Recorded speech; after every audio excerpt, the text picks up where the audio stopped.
Chrome is still making moves on killing third-party cookies.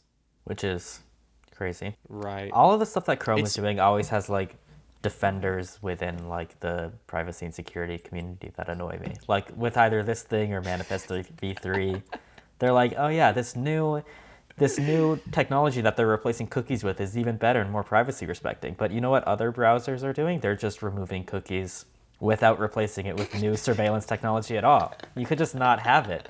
That's the secret. You come on. so funny. I love it too because like we're called Apple and Google shills. But like let's dive into this. Like, I'm with you though. I guess.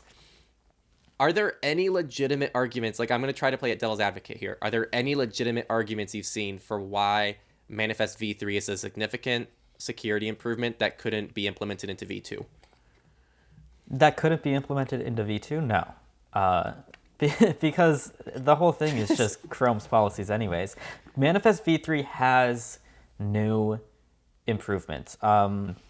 Oh yeah, it doesn't let extensions download JavaScript that can then be run. So extensions can't change what they do on the fly anymore, which is a good feature. But that doesn't mean that something like a block list has to be stopped because when you're downloading a block list as an extension, that's not changing the code of the extension itself. It just applies to JavaScript. And with the declarative net request thing, where basically how that works is ad blockers with v3 have to submit like the block list of everything they're blocking to the browser, and then the browser handles the blocking, whereas like uBlock Origin now has a JavaScript based blocking engine that does all the content modifications itself, and that's why it requires so much access to different websites. But well, first of all, the new solution in Firefox is actually slower, but that's a whole separate issue.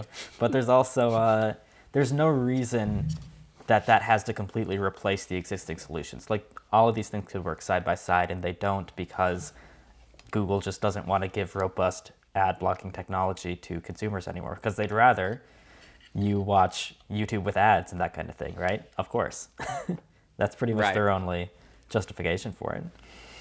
Right. So you're in the boat of this seems like a major just ad blocking killer move from Google. Absolutely. And Firefox has also kind of proven this because the way that they're implementing it is slightly different, and they're going to allow, like, even though they're adding these new features like declarative net requests, they're going to allow the old content blocking functionality to exist as is as well. So ad blockers won't be affected and that kind of thing. But it's a Chrome policy more than anything. Got it. And then third-party cookies is kind of a similar situation there, where it's just kind of insane because they're like, yeah, well, we're gonna. I mean, and maybe I don't doubt them actually.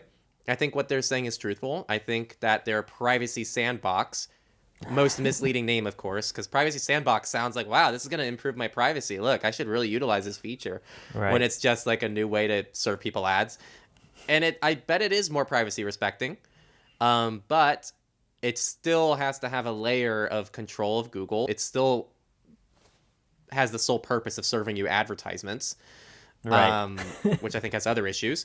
Like that's literally the whole point of it. And you're right. They're just replacing the technology with a different tracking technology that is supposed to be better. And I guess I can acknowledge that maybe it's an improvement and maybe that's a better situation for the average person. But also you're right in the sense of like, it just doesn't need to exist at all. You could just not do it, right? Right. They put in active effort to develop the privacy sandbox, aka Flock, which is what it used to be called. Mm-hmm. Maybe is that what these organizations do? They have like in the preliminary phase, they know there's going to be a ton of backlash, so they have this like random name like Flock, and then they're like, okay, well when it's ready for prime time, we'll change the name so people don't think it's the same thing.